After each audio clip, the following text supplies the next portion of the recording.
दोस्तों नमस्कार। किसी ने बड़ी अच्छी बात लिखी है कि यदि आप उड़ नहीं सकते तो दौड़िए, यदि आप दौड़ भी नहीं सकते तो चलिए, यदि आप चल भी नहीं सकते तो रेंगिए,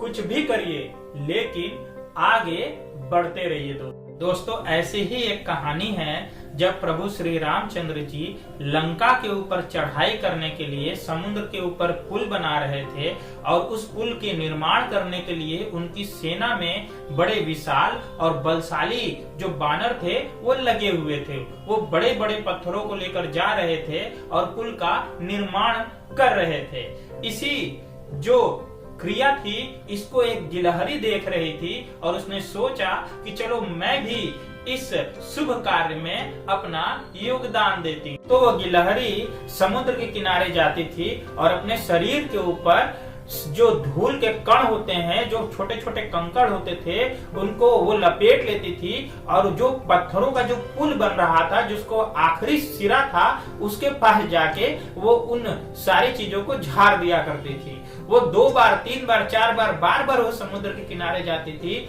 और अपने ऊपर शरीर पे कण को बटोरती थी और पुल के लास्ट छोर पर बार बार झाड़ दिया करती थी। जब बानरों ने इस चीज को देखा तो वो गिलहरी से बोले कि ये तुम्हारे बस की बात नहीं है, तुम इस पुल निर्माण को नहीं कर सकती हो, दूर हट जाओ नहीं तो चोट लग जाएगी। लेकिन जो गिलहरी थी वो तो अपने काम में लगी रही, वो उनकी सुनती कहाँ थी। वो लगातार बार बार यही क्रिया कर रही थी और बानर उससे जब परेशान हो गए तो उसको पकड़ लिए और प्रभु श्री राम जी के पास लेकर गए और उन्होंने बोला कि प्रभु ये गिलहरी हमारे कार्य में बाधा उत्पन्न कर रही है।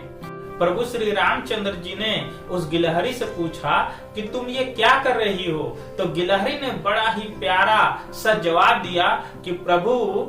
मुझे तो नहीं पता कि मैं पुल का निर्माण कर पाऊंगी या नहीं कर पाऊंगी, लेकिन प्रभु आपने जितनी ताकत और जितनी क्षमता मुझे दिया हुआ है मैं उस ताकत और उस क्षमता के साथ अपने कार्य को कर रही हूँ। प्रभु ने जब इस प्यारे से जवाब को सुना तो बहुत प्रसन्न हुए और गिलहरी को अपने उंगलियों से आशीर्वाद दिया। और आज भी गिलहरी के शरीर पर आप अगर देखेंगे तो वो प्रभु श्री राम का जो 3 धारियों का आशीर्वाद है वो आज भी उनके शरीर पर मिलता है। दोस्तों गिलहरी ने जो छोटे कण पुल के ऊपर छोड़ा था वो पत्थरों के बीच में जो जगह और दरारें बन जा रही थी उन सभी दरारों और जगहों को भरने का काम कर रही थी, जिसके कारण वो जो पुल तैयार हो रहा था वो और भी अच्छी और व्यवस्थित तरीके से बन पा रहा था, जिसको देखकर श्री रामचंद्र जी बहुत ही प्रसन्न हुए थे। दोस्तों इस कहानी से हमें यह सीखने को मिलता है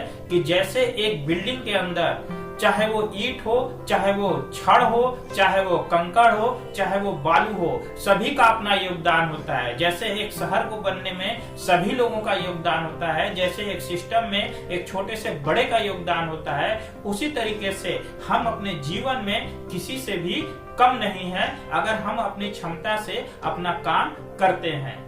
तो फिर से मिलते हैं एक नई कहानी के साथ बिल्कुल इसी चैनल पे डाकिया डेली पंच।